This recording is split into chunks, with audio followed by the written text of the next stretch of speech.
I've even gone and got my blood test and it was fine. But then I went to like a ND, which is a natural doctor who did a more extensive blood test and did my hormones. And that's where all the problems. But if I went to, and I just saw the basic, you know? And so with fertility, it's you got to look at both of them. And even though it's fine, you still got to like, all that matters, the emotional, the food you eat, what you're putting in your body. And I know it can seem overwhelming because I was overwhelmed, but like I said, I started with the deodorant, you know, I use native deodorant. Yeah. Yep. And then I just kept, okay, let me have, and I haven't found a good hair dye. I don't know if you have a good hair dye. Hair is hard. Yeah. Yeah.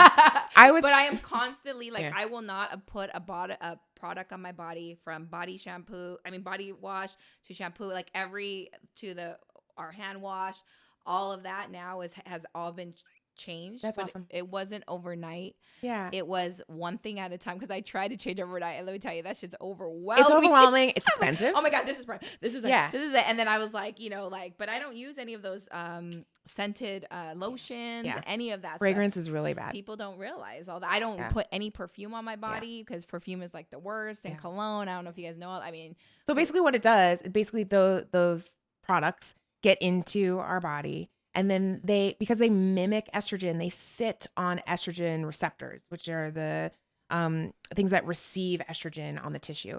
And so it fools the body into thinking it needs to produce more estrogen. Yes. And so then you have this estrogen excess. And estrogen is proliferative. And what that means is that it likes to double cells. Okay. Mm-hmm. And so this is why a lot of reproductive pathologies come from environmental factors, because you're making excess tissue.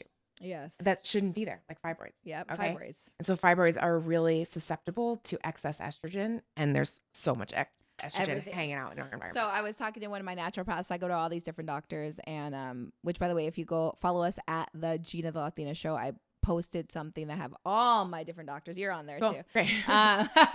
But I was, she has me on a heavy metal detox, that I do at least twice a year. And I was like, well, is it something I'm doing? She's like, it's literally in the air you're walking in. Like, everyone should be doing a heavy metal detox at least twice a year. It's almost like you have to be on it all the time, just because it's like, it's our environment. I'm not saying this to scare you guys, but I'm just to like, a lot of your issues could be coming from that. You don't know. So we do the best we can. Right. Yeah. So when I say the heavy metal detox, it's like some drops in my water that I do for 30 days at a time. Right. And I do parasite cleanses, because there's parasites in our body. I mean, I could go on like all these things.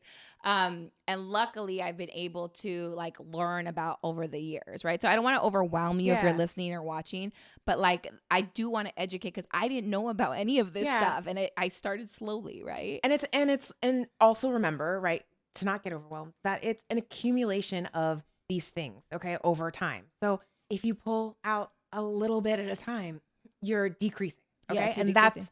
that's the point.